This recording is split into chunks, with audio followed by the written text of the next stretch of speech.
Welcome to the Extreme Underground, the show where I take a look at the most disturbing and controversial films in the world of cinema. Today I'll be reviewing Mom and Dad, Parents Can Be Bloody Murder.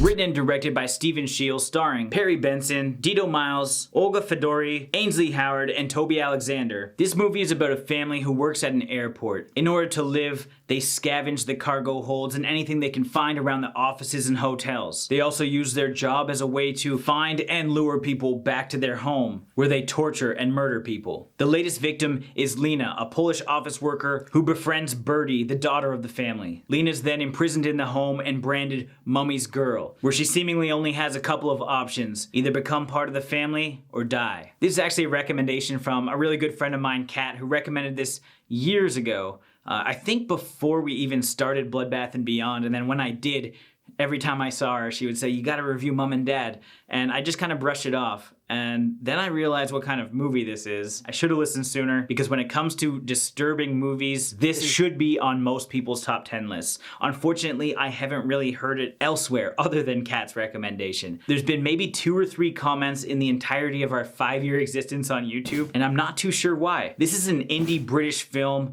with a small cast and a really fucked up plot. The whole idea that they lure girls back to their home so they can groom them into being basically slaves for them is just twisted on its own, but then you get into the intricacies of how this is even done. The first thing that you even see is we have Lena get a syringe right into her throat, which prevents her from speaking. This kind of nullifies any screams or even interactions as the family goes about their ways of torture. She's bound, she's cut, and she's forced to live under these very strange conditions where she's supposed to just sort cargo or suitcases from the airport, and that would be essentially her life. She has to be Mommy's girl and just do everything that she's told. So not only the situations that the characters are put in, but the family themselves, they're too realistic. The father is just absolutely insane, and basically if you fuck up, he's going to murder you. There's also some kind of like necrophilia or something going on as you see him use a hacked up uterus as a fleshlight, and he forces his son LB to watch through a peephole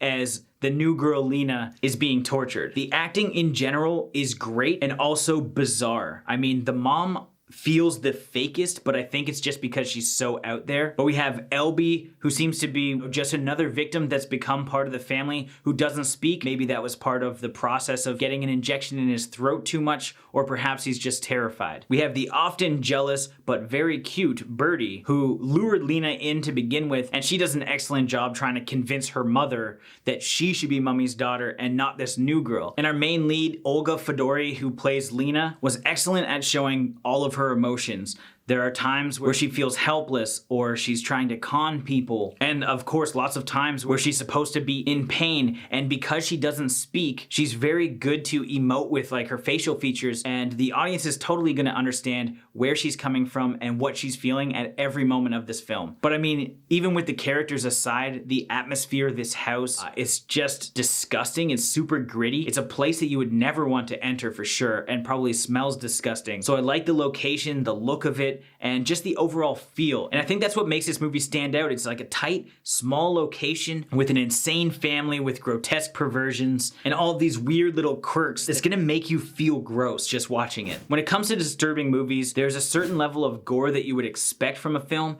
and unfortunately this movie doesn't really have that. They just did things a little bit different here, where it's more character driven and a psychological like mindfuck versus, you know, some shock value scene that you might see in something like a Serbian film or American Guinea Pig with the prosthetics and stuff. It's really kind of like toned back, but it's still surprisingly disturbing. All that said, after I watched this, I watched the Shudder version. I don't know if it was toned back or edited. I don't think it was, because I saw like a couple disturbing scenes, but I did see that there's like an uncut, unrated DVD version, and I'm not sure if that has any more when it comes to the gore aspect. If you guys know, definitely let me know in the comments. It's also worth noting that the cinematography wasn't the greatest, and the overall look of the movie wasn't that great either. It feels kind of strange because it is a British film, so British films tend to have this kind of weird hazy effect when you're watching it in North America. Because of the way that the films are shot and going from PAL to NTSC, it makes it kind of look like a soap opera a little bit, where it has like bloomy lights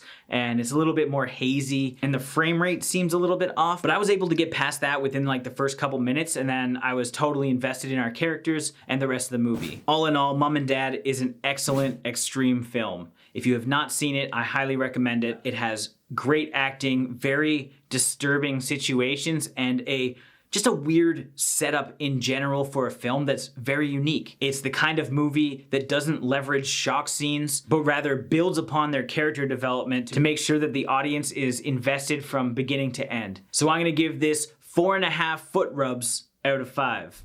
Careful, girl! I've got a bad now.